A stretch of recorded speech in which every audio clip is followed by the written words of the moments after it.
सालाना बजट आने से पहले एक बार फिर नौकरी पेशा लोगों की उम्मीदें इस बात पर टिकी हैं कि टैक्स में कुछ राहत मिलेगी। वैसे फिलहाल दो अलग अलग तरह की टैक्स प्रणालियां चल रही हैं, नई और पुरानी। पहले सालाना 2.5 लाख रुपए कमाने पर टैक्स से छूट थी।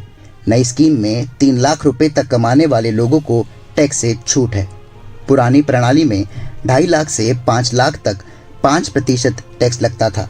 नई रिजीम में 3 लाख से 6 लाख तक कर दिया गया है।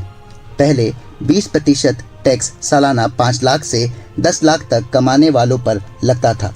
नई प्रणाली में 6 लाख से 9 लाख कमाने वाले लोगों को सिर्फ 10% टैक्स देना होता है। पहले सालाना 10 लाख से ज़्यादा कमाने वालों पर 30% टैक्स और अब सालाना 9 लाख से 12 लाख कमाने वाले लोगों को 15% टैक्स लगता है। अब सालाना 12 लाख से 15 लाख कमाने वाले लोगों को 20% टैक्स, सालाना 15 लाख से ज़्यादा कमाने वाले लोगों को 30% टैक्स। पिछले 5 साल में ओल्ड टैक्स रिजीम में कोई बदलाव नहीं आया, लेकिन नए टैक्स रिजीम में टैक्स में छूट सालाना 2.5 लाख रुपए से बढ़ाकर 3 लाख कर दी गई है। नौकरी के साथ घर को संभालने वाली महिलाएं घर खर्च को अच्छे से समझती हैं। एक साथ घर और दफ्तर के काम को संभालने वाली महिलाएं बढ़ती महंगाई से ज़्यादा टैक्स से परेशान हैं। मेरे बच्चे हैं, 2 बच्चे हैं, दोनों कॉलेज वाले हैं। कॉलेज की फ़ीस है।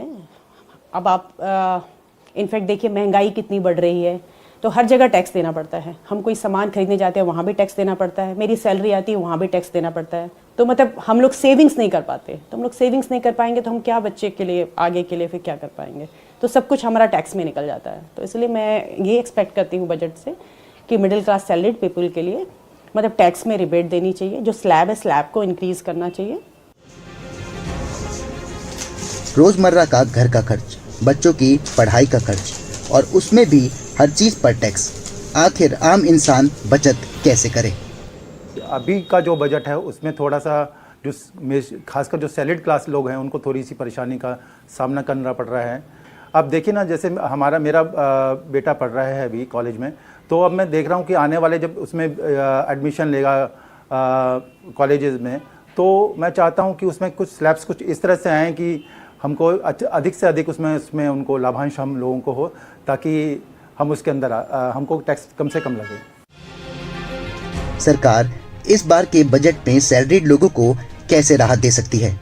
क्या निवेश को बढ़ावा दिया जा सकता है? अभी जो सेक्शन 80C है जिसमें डिडक्शंस मिलती है डिफरेंट इन्वेस्टमेंट्स करने के लिए, उस पर सरकार को काम करना चाहिए। और इन पर्टिकुलर एनपीएस डिडक्शंस जो है, एनपीएस डिडक्शंस में क्या है, अभी वॉलंटरी कंट्रीब्यूशन पे ओनली 50,000 रुपीज़ की डिडक्शंस अवेलेबल है। गवर्नमेंट को इसको बढ़ाना चाहिए और ओवरऑल 80C की जो डिडक्शन की लिमिट है, इन्वेस्टमेंट की डिडक्शन की लिमिट है, उसको बढ़ाना चाहिए ताकि इन्वेस्टमेंट कल्चर प्रमोट हो। महंगाई तेजी से बढ़ती जा रही है और ऐसे में आम लोग टैक्स के बोझ तले दब रहे हैं। सरकार इस बार का बजट लाने वाली है। ऐसे में लोगों को उम्मीद है कि इस बार जो सैलरीड क्लास लोग हैं उनको लेकर के उनके फायदे में कोई फैसला लिया जाएगा, यानी कि टैक्स से कुछ राहत इस बार लोगों को देखने को मिले। ये लोग चाहते हैं, क्योंकि चाहे उनकी सैलरी हो या कुछ सामान खरीदना हो, हर चीज़ में टैक्स है। तो अगर सरकार टैक्स से कुछ राहत दिलवाती है तो लोगों को सांस लेने में आसानी होगी।